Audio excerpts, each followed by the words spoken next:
Hi, everybody. Welcome to the Chats with Jordi. I hope you're safe and well. Today, I'm delighted to be joined by Maciej Grajewski.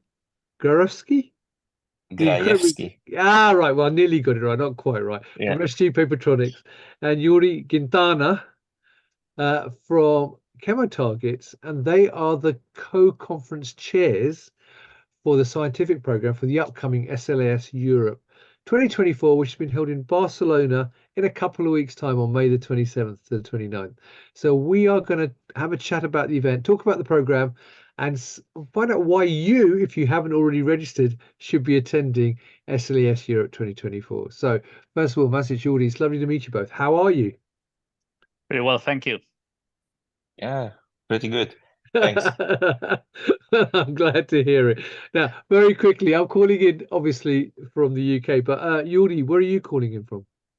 I am based in Barcelona, in Spain. Fantastic. And Maciej, yourself?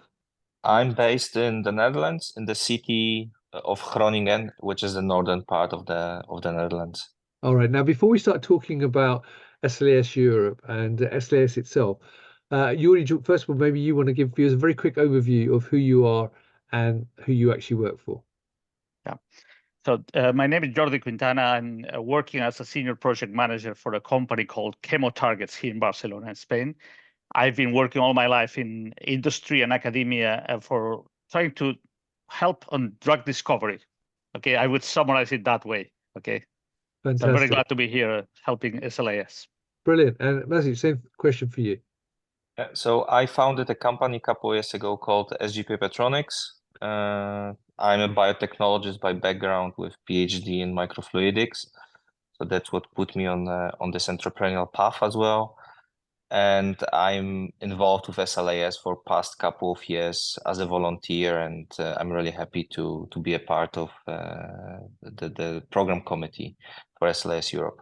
Fantastic. Well, look, you two are actually the perfect people to ask this first question, which is, from your perspectives, can you tell me about SLAS from your point of view, what it does and why it's important? So again, Maciej, do you want to start that one off first, if you don't mind? Yeah.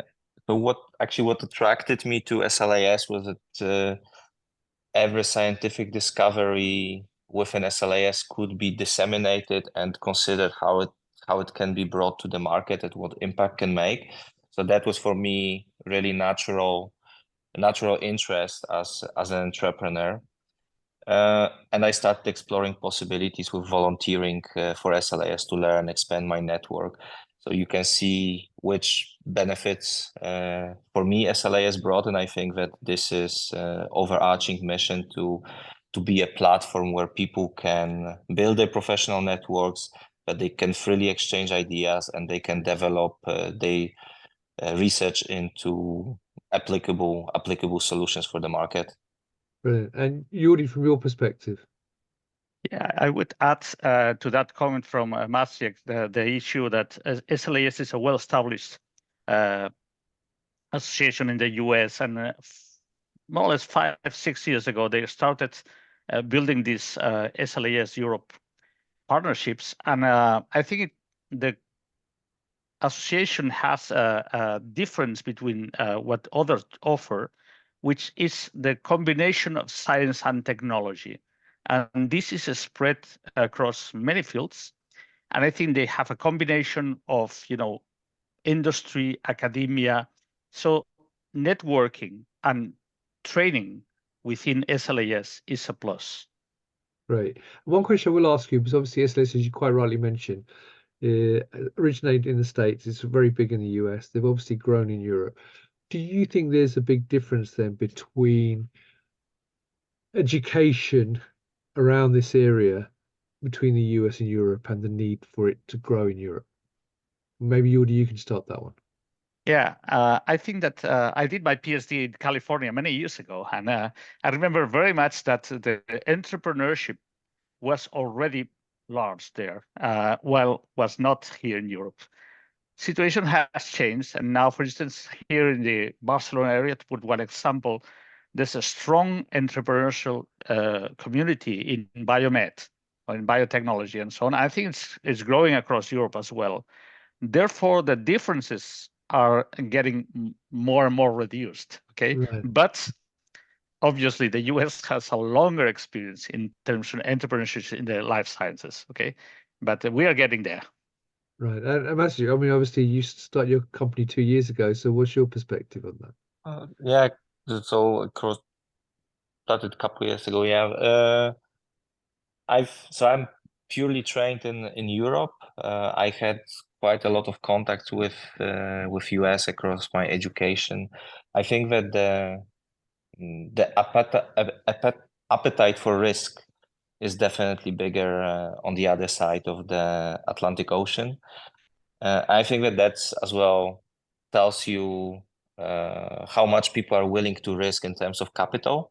And that, of course, facilitates the speed of innovation or speed of realization of certain actions. I think that's the biggest risk. Europe still has a lot to learn about this, especially about implementation and trying new approaches towards commercialization of technologies. I think those are the biggest differences, and I'm happy that SLAS helps to create those bridges and educate people from both sides of the ocean about how to collaborate best. Because SLAS is pretty big in certain European countries, like especially those highly evolved in aspect of lab automation and screening. So the other countries they still need to they have some catching up to do. Let's put it like this. All right, okay. But look, as you guys are the co-chairs and you have helped put together the scientific program for this year's SLS Europe event, let's talk about that. So before we talk about the actual program itself, I wanted to ask you, what are some of the trends that you have seen in putting the program together and obviously has impacted the program itself? So, Maciej, do you want to start that one off? Gladly. So, together with Jordi, we lobbied for putting a dedicated track which will disseminate advances in diagnostics. That's a new track that we put together for this year's Europe, and we see a lot of interest and great speakers coming to share their knowledge. So that's, to me, that's the biggest trend that, after COVID and after democratization of a lot of different technologies, you can see that diagnostic, or even broader speaking, search or thirst for information from different groups, sometimes very not involved in the research per se, but needing some information. People are looking for new technologies, looking for new approaches, how to get information that they critically need without relying on external labs.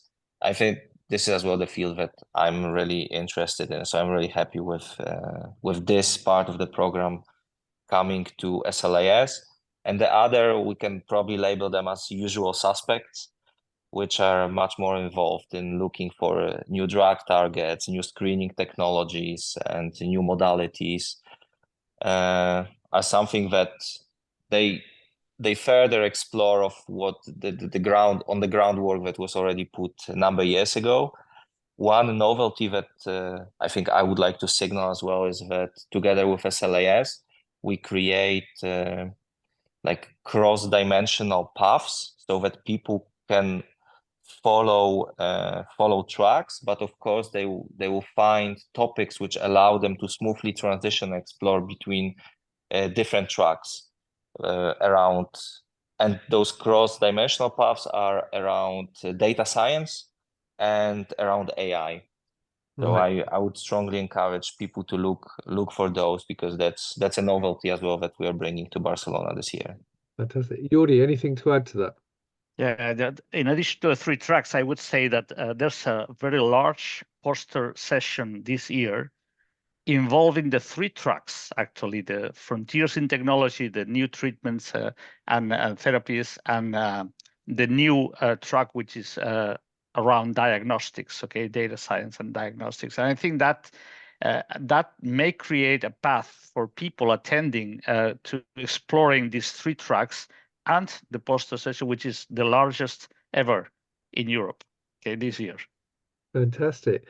Now, one thing I was going to ask you, though, you mentioned AI as well there. Now, other topics which often come up in many events I attend throughout the year in the various segments across the value chain are obviously AI, you mentioned, machine learning is another one, sustainability is another one. So will sustainability, for example, be covered in the program this year?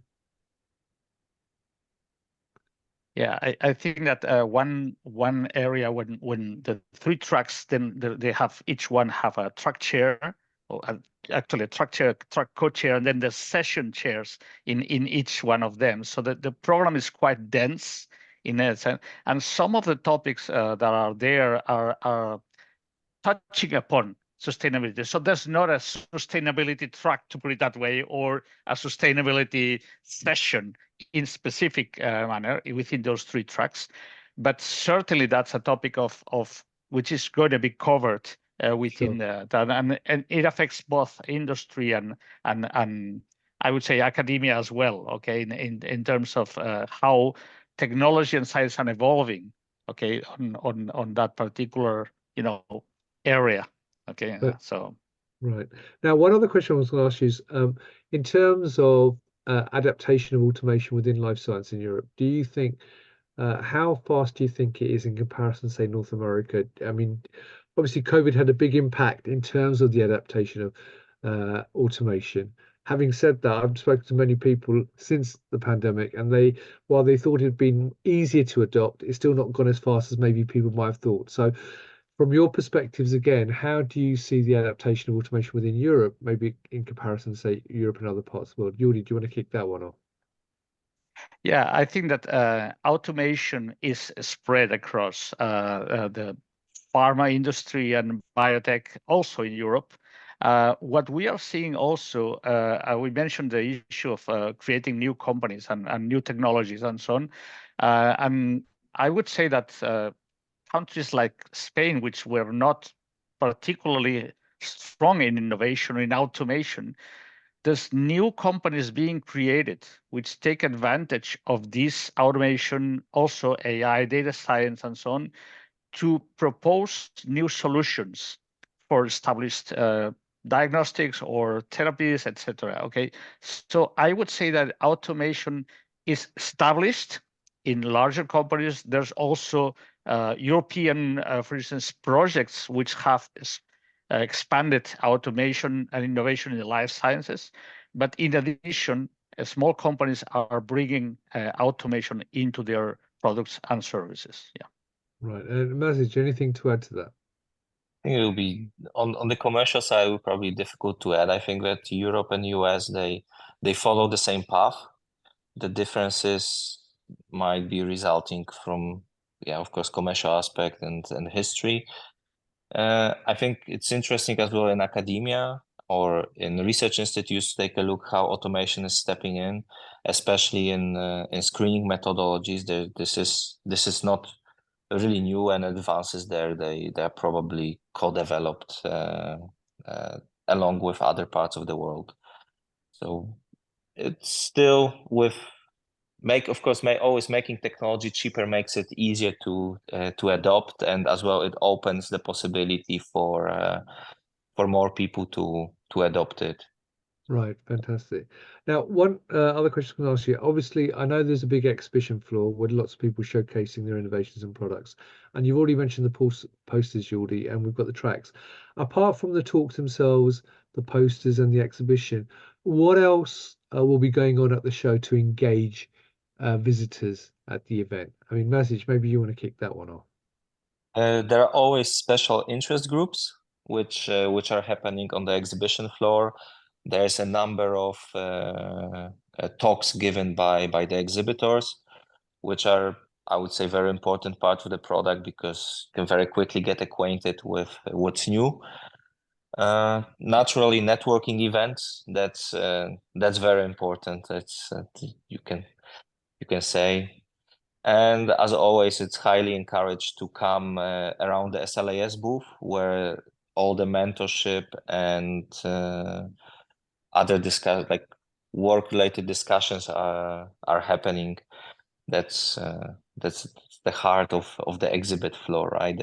Or actually the nexus where everybody has to pass through. and you can always find something for yourself. Brilliant. And Jordi, anything to add to that? Maybe I would add something which is a tradition in SLAS events, which is called the Innovation Avenue. Sure. Okay, where they actually highlight some startups mainly are having new technologies, and they have like a special area in the exhibitor floor, so that gives some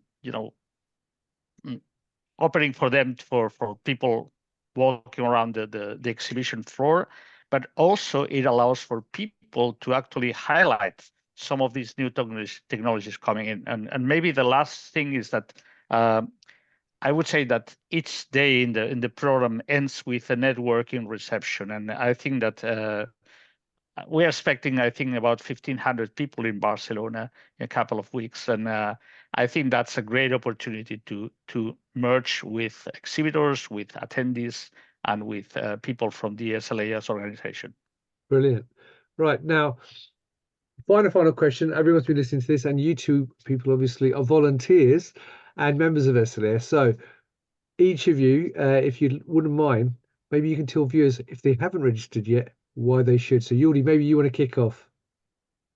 Yeah, I would say that the analyzing the program will convince many people to join. Okay, that's the first one. The second one is the networking possibilities that we talked about, the poster session, all these new technologies being highlighted in a condensed program in 2 days. Okay, but personally, if they can spare some time to visit our beautiful city of Barcelona, that's really a plus. Okay, that for people that are coming here. Okay.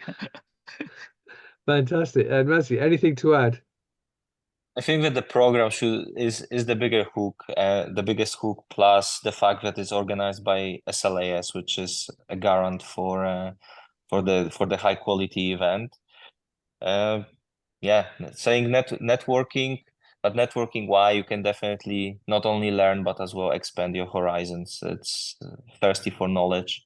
People will definitely enjoy this. Fantastic. Well, look, Jordi, Maciej, hopefully I will see you in a sunny Barcelona, because it does rain occasionally. I know, because I have been there when it rains as well. But hopefully it will be sunny during the exhibition and the conference when we're there. Hopefully it will be.